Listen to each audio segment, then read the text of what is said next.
അല്ലടി കുഞ്ഞോളെ, എനിക്ക് ഇമ്മാനും വീട്ടുകാരൊക്കെ ഇഷ്ടപ്പെട്ട ആയിക്ക.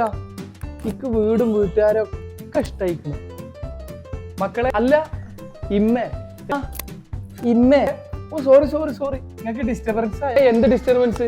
ഒരു ഡിസ്റ്റർബൻസും ആയിട്ടില്ല. അല്ലമ്മ നിങ്ങൾ എന്താ വന്നത്? വന്ന കാര്യം പറയും.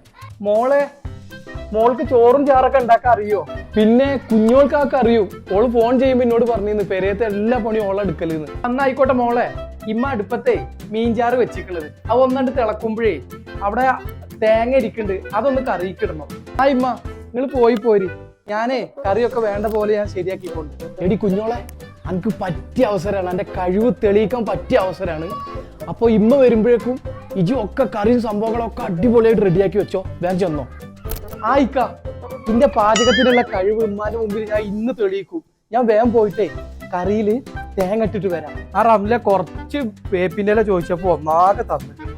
ഓള് നല്ല സ്നേഹമുള്ളോളാണ്. അല്ല എന്റെ മരുവോള് തേങ്ങ ഒക്കെ ഇട്ട് റെഡിയാക്കിയിട്ടാണോ? ഒന്ന് നോക്കട്ടെ.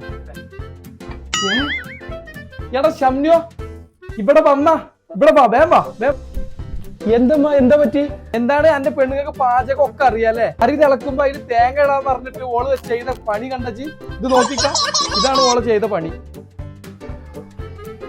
പടച്ചോനെ, ഇജാതി മന്ദപ്പിനെയല്ലേ റബ്ബെ ഞാൻ കെട്ടിക്കൊടുത്തത്. സബ്സ്ക്രൈബ് ചെയ്തേക്കണേടാ പൊന്നു മോനെ.